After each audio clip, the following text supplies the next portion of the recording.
तो बच्चों, क्या 7th क्लास में हो, घर के आसपास अच्छा ट्यूशन नहीं है, या फिर किसी वजह से मैथ कमज़ोर है, तो बिल्कुल सही जगह हो। यहाँ आपको हफ्ते में 3 दिन, ट्यूसडे, थर्सडे, सैटरडे शाम 3 बजे आपकी क्लास की वीडियो मिल जाएगी। तो अच्छे से देखो, सुनो, समझो, पढ़ो और बहुत आगे बढ़ो, यही मैं चाहता हूँ। तो चलो आज की कहानी चालू करते हैं। देखो बात ये थी, और आज छोटी सी क्लास होगी, ज़्यादा बड़ी नहीं हो पाएगी, हम लेट हो गए किसी वजह से, ठीक है। तो कोई नहीं, थोड़ा थोड़ा समझते हैं कि क्या है आज, ठीक है। तो देखो, ये हम पढ़ रहे थे जॉगी और मेमोरी, ये 5 क्वेश्चन मैंने बता दिए थे। अब बताना है 6th क्वेश्चन, ठीक है। ये कहता है कि आर 9, 45, 5 एंड 25 इन प्रपोर्शन, क्या ये प्रपोर्शन में है? तो ऐसा कैसे पता लगाते हैं बेटा? देखो, ये 9 डिवाइडेड बाय 45 क्या बराबर है 5 डिवाइडेड बाय 25 के, ठीक है। हाँ आया है। देखो, ये 9 divided by 45 is equal to 5 divided by 25 है।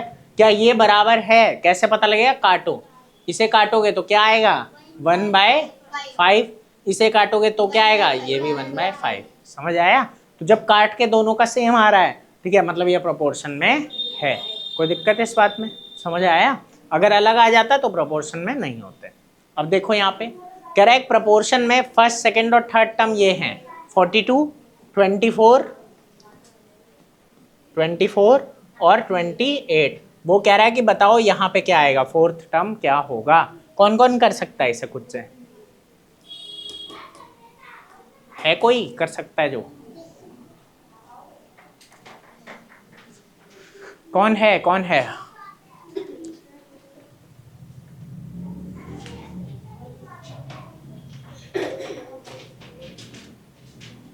तू नहीं कर सकता?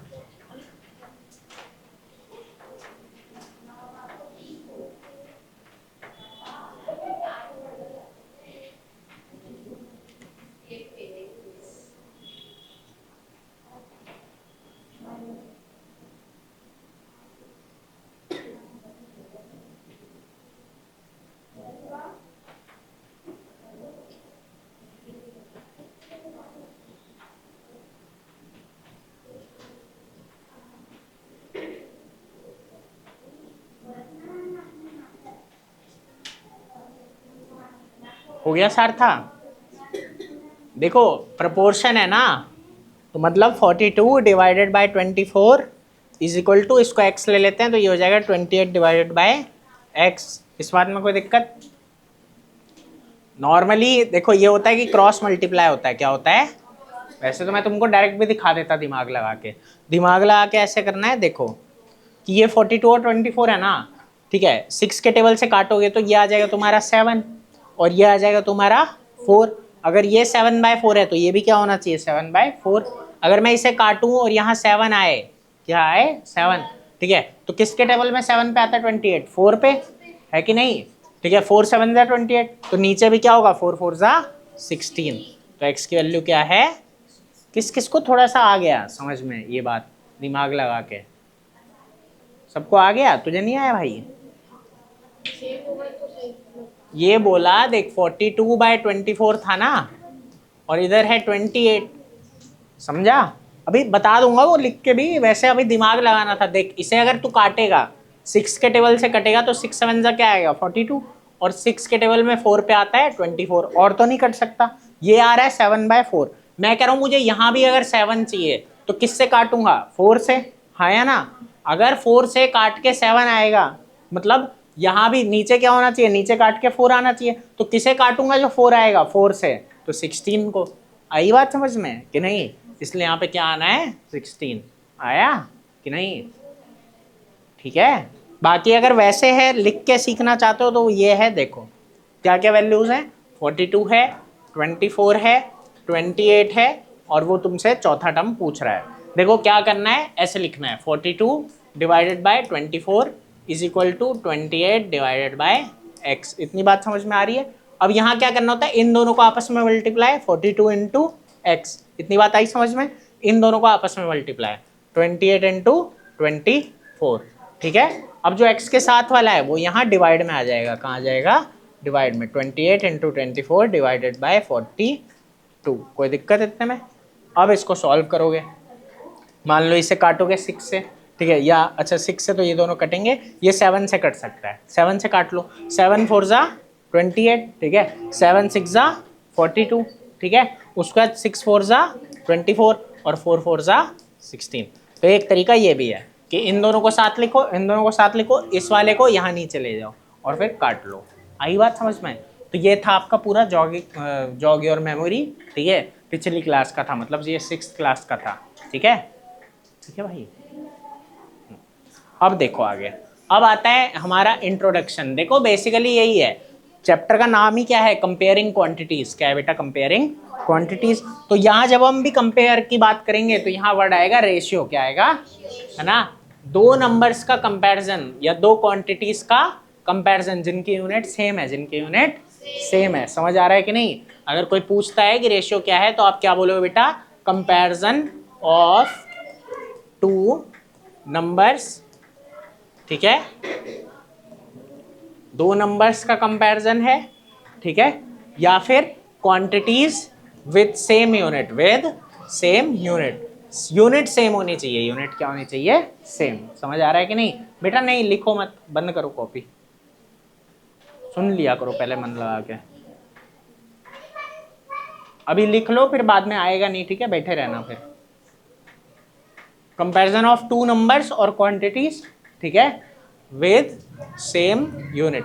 मतलब अगर एक किलोमीटर में है और एक मीटर में है तो हम उन्हें कंपेयर नहीं कर सकते। समझ आया? दोनों को पहले सेम यूनिट में लाना पड़ेगा। इतने में कोई दिक्कत समझ में आ रही है ना बात? तो ये क्या होता है? रेशियो क्या होता है? कंपैरिजन ऑफ टू नंबर्स और quantities with same unit, with same unit. कोई दिक्कत? ठीक है। और ये कैसे दिखाया जाता है? इस तरीके से, ये इसका साइन होता है, ठीक है, A/B ना, ये रेशियो का साइन है। समझ आई बात? और बाकी डिवाइड करके सिंपलेस्ट फॉर्म में लाया जाता है। कोई दिक्कत? जैसे सिंपली समझते हैं, अगर मैं कह रहा हूँ कि सार्थक के पास 20 टॉफी है, ठीक है, और हर्षित के पास 10 टॉफी है, ठीक है, तो अगर मुझे सार्थक का रेशियो चाहिए हर्षित से तो मैं S को क्या रखूंगा? ऊपर, H को क्या रखूंगा? नीचे। ये आ जाएगा 20/10 और ये हो जाएगा 2:1। समझ में आई बात कि नहीं आई? ठीक है। और अगर मेरे को हर्षित का रेशियो चाहिए, हर्षित टू सार्थक, इसको क्या पढ़ोगे? हर्षित टू सार्थक। तो हर्षित की टॉफी ऊपर, सार्थक की टॉफी नीचे, ठीक है। हर्षित के पास है 10, सार्थक के पास है 20, तो ये आ जाएगा तुम्हारा 1:2। या फिर एक बात को समझना, रेशियो का काम जो होता है ना वो ये होता है कि हम नीचे वाले को क्या बना दें? 1। क्या बना दें? 1। तो अगर मैं इसे पूरा सॉल्व करूं तो ये आ जाएगा 0.5:1। मतलब ये दिखाना चाह रहा है अगर इसके पास एक तो इसके पास आधा। रेशियो एक कंपैरिजन दिखाता है हमें कि अगर इसके पास एक है तो इसके पास 2 है, मतलब डबल है। तो इसके पास अगर एक है, वैसे तो यहाँ भी छोड़ दो, कोई फर्क नहीं पड़ता, लेकिन अगर ये इसको नीचे वाले को 1 बना देते हैं तो थोड़ा और अच्छा रहता है। बाकी अभी तुम्हें नहीं बनवाएंगे, इतने पे छुड़वा देंगे, ठीक है। रेशियो लेकिन ये नीचे वाला अगर 1 रहता है तो और अच्छा लगता है और सही से समझ आता है कि उसके पास एक तो उसके पास आधा, है ना। 0.5 क्या होता है? आधा। आई बात समझ में? कोई दिक्कत? तो रेशियो क्या है? कंपैरिजन ऑफ टू नंबर्स और क्वांटिटीज, ठीक है, विद सेम यूनिट्स, ठीक है।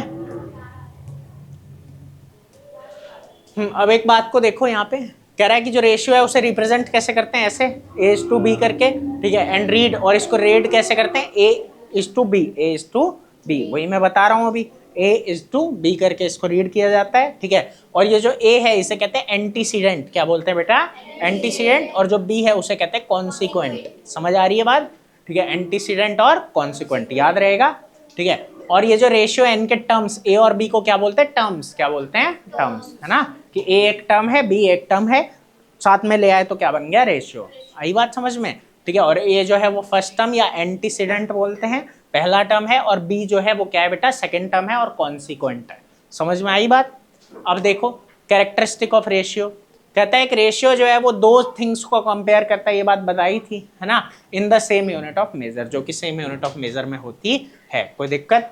ठीक है। वो ये बोल रहा है कि रेशियो जो है हम 3 किलो व्हीट का और 9 किलो व्हीट का निकाल सकते हैं, ठीक है, दोनों व्हीट हैं और किलो में है, लेकिन हम यहाँ पे रेशियो 3 किलो व्हीट और 9 लीटर पानी का नहीं निकाल सकते, ठीक है। कह रहा है रेशियो की कोई यूनिट नहीं होती, रेशियो की कोई यूनिट नहीं होती है, ठीक है। कह रहा है रेशियो जो है वो सेम क्वांटिटीज का होता है, तो यूनिट एक दूसरे को कैंसिल कर देती है, मतलब वो कुछ ऐसा, चलो ठीक है, ठीक है, तो इसलिए उसकी कोई यूनिट नहीं होती, ठीक है, कह रहा है ना ratio the order of term is very important, और ऑर्डर बहुत इंपॉर्टेंट होता है। जैसे यहाँ तुमने देखा था, ठीक है, कि क्या हो रहा है, इनका रेशियो क्या रहा है 2:1, तो क्या दिखा रहा है, इसके पास 1 तो उसके पास 2, यहाँ रेशियो बदल गया तो वो अलग हो गया, 1:2 का मतलब इसके पास 2 तो उसके पास 1, समझ आया। इसलिए यहाँ ऑर्डर मैटर करता है। ऑर्डर मतलब कौन पहले है कौन बाद में, इसको ऑर्डर बोलते हैं। समझ में आई बात? हाँ बोलो। ये वाला बेटा मैंने यहां जो बताया ये समझ में आया था, यही लिखा हुआ है, ठीक है, कि रेशियो में होता यही है। रेशियो क्या होता है कि दो चीजों को कंपेयर किया जाता है जिनका सेम यूनिट ऑफ मेजर है, समझ आया, जिन्हें सेम यूनिट से नापा गया है। ठीक है, बस आज की क्लास इतनी थी छोटी सी, ठीक है। उम्मीद है बच्चों आपको समझ आया होगा। बाकी कहीं को डाउट हो तो कमेंट कर देना, मैं कोशिश करूंगा और अच्छे आपको समझा सकूं, ठीक है। और कोई खास दिक्कत नहीं हुई होगी, ठीक है। और जैसा मैंने कहा था कि आज हम लेट हो गए थे थोड़ा, तो कोई बात नहीं, अगली क्लास टाइम पे हो जाएगी, ठीक है। तो फिर मिलते हैं अगली क्लास में परसों शाम को 3 बजे। चलो बस आज के लिए इतना।